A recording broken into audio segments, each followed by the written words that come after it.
Once upon a time, Jack Ma was untouchable. The English teacher turned tech titan became a symbol of China's rags to riches miracle. The founder of Alibaba and Ant Group wasn't just China's richest man, he was an entrepreneurial rock star. But then, he disappeared. His $37 billion in IPO vanished overnight. His companies were fined and restructured, and Jack, gone from the spotlight. So, what really happened to Jack Ma? Why did he vanish from public life? And more importantly, what does his forward tell us about the new direction of China's economy under Xi Jinping?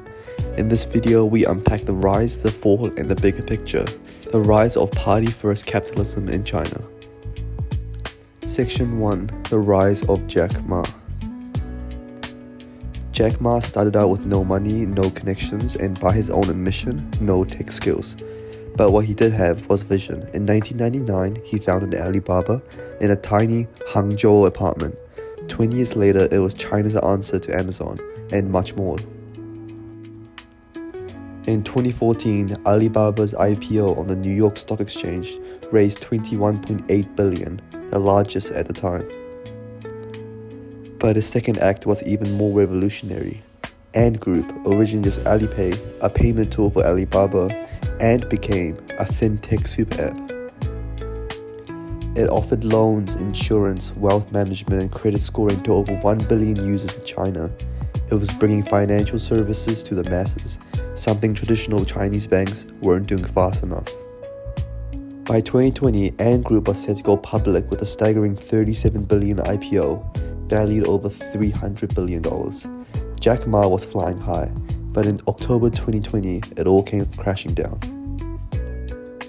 Section 2. The speech that changed everything. At a financial forum in Shanghai, Jack Ma delivered a fiery speech. He criticized China's regulators and state-owned banks for being outdated and risk-adverse. He compared the current system to a pawn shop mentality. His point, fintech needed new rules, but the speech struck a nerve, especially in Beijing. Within days, China's top leadership, reportedly including Xi Jinping himself, intervened. The Ant IPO was suspended just 48 hours before trading. This wasn't just business, it was a political message, and it was only the beginning. Section 3. The Crackdown. After the IPO halt, Chinese regulators released new rules targeting online microlending, Ant's bread and butter. They cited risks to financial stability.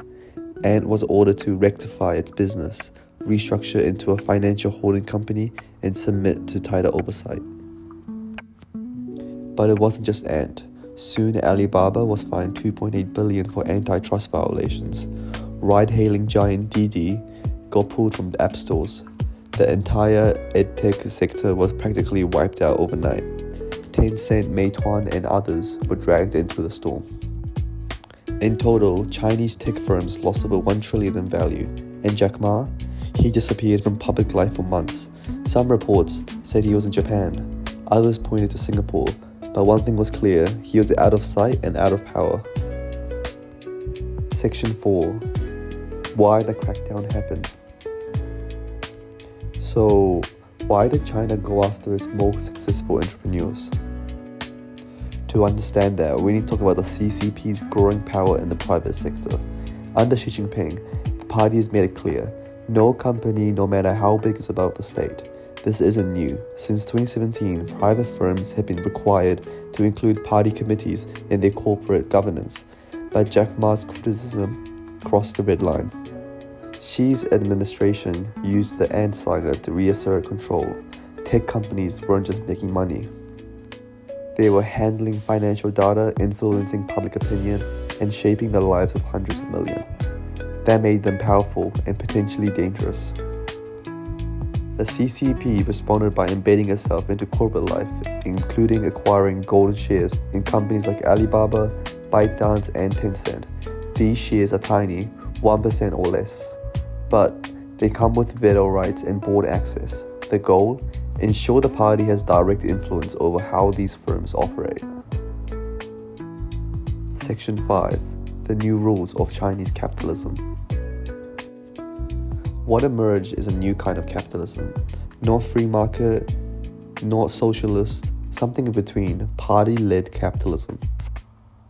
Private companies are still important to China's economy, but now they must serve national priorities. That includes common prosperity, a campaign to reduce inequality. Alibaba pledged 15 billion, Tencent matched it. This isn't optional charity, it's a political expectation.